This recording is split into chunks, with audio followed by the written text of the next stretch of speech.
So I just drove through Big Sur, and my lord, that is one beautiful fucking place on this planet.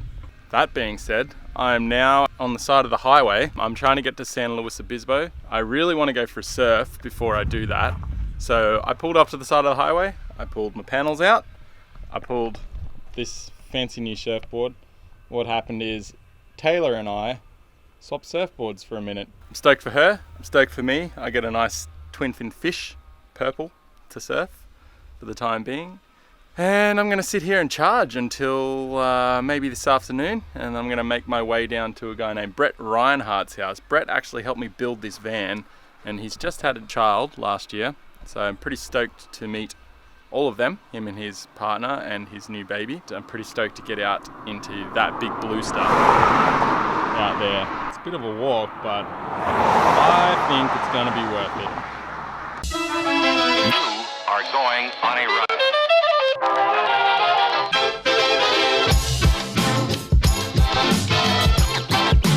Let's get scratching.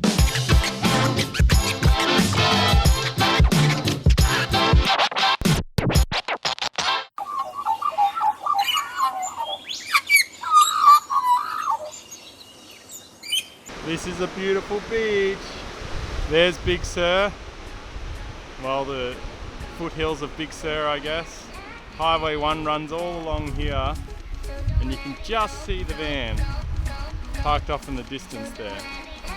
It's like down the back there.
I had a great surf. A bunch of dolphins came up and swam around me. They were hanging out, splashing around, jumping around, coming pretty close to the nose of my board.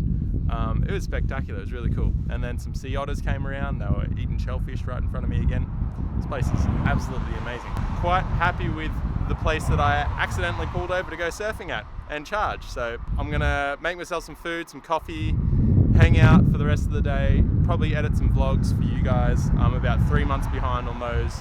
And then I will head to San Luis Obispo.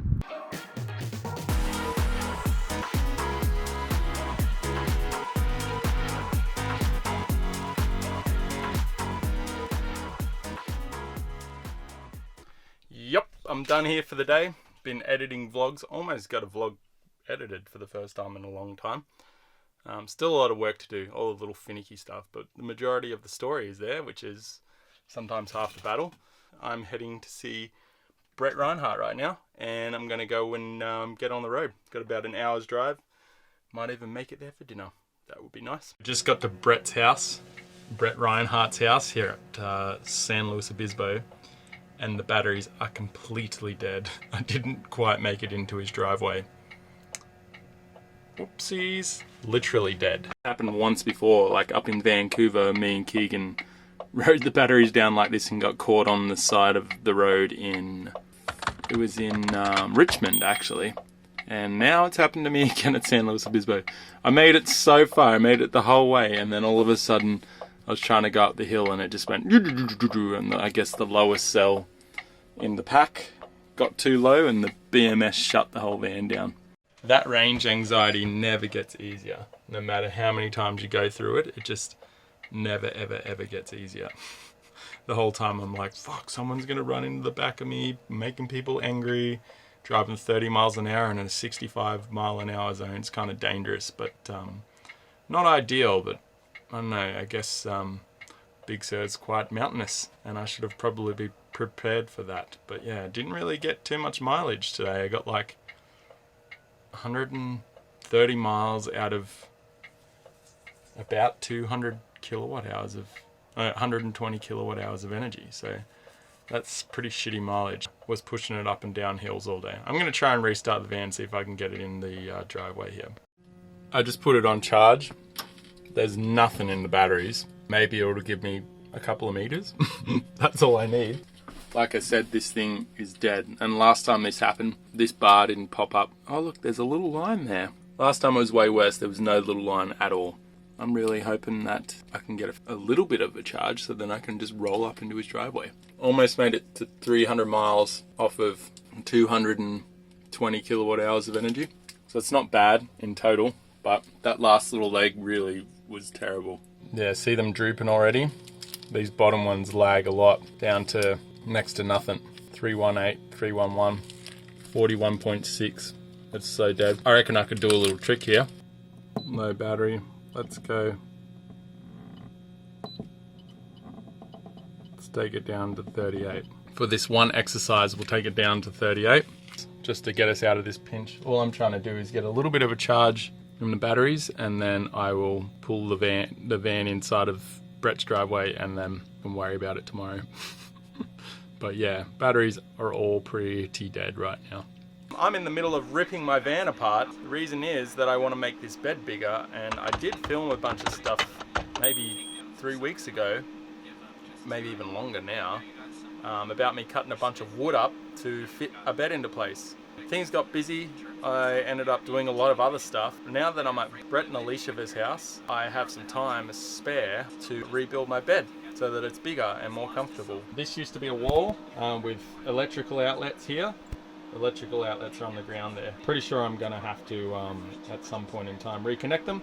But anyway, I need to cut these to height, and I'm just trying to figure out exactly what I want to do to make my extended queen size bed in here. And I'm going to build a folding bed frame that both lays down flat as a bed but also folds up to a table at about this height. I'm getting a good old charge on. We have like maybe half a battery in there, and you can't see the front because it's full of shit. We're approaching half full, so should be well over close to 2/3 charged by the end of the day. I do have my charge controllers back, which I haven't had a chance to reinstall yet. So at some point in time, I'm going to reinstall my charge controllers. Then I'll be able to tell exactly how fast and far we are chugging along with the charge. So I just thought this would be a great time to show you guys what happens under our van here. So that right there is the battery box. The battery box starts there and it ends right up the front, like right at the front cabin. Everything's in the way, so I can't really show you. Then if we move onwards, this right here, this box here, is actually the motor and controller. And it runs sideways. It runs all the way up into under there. And then this is the drive shaft here. It actually runs sideways too, and it meets like the differential also up under there somewhere. You can see it right there. And then that's obviously our transmission right here, which is a very simple 1-speed transmission. You can service it right there at that plug. I just thought while I had this all pulled apart, I would show everybody what's going on in under here. This is the internal workings of the solar roller vehicle. One day I'd love to rip all of that out and make my own. So then I could drive faster and more efficiently and add more batteries and do all sorts of cool shit. But unfortunately, or fortunately, my current adventures won't allow me to do that. But yeah, that's what's going on. I finally got the bed frame back together, but I was running out of time because I had to get back on the road. So if you watch next episode, you'll be able to see the finished product and my new queen size bed.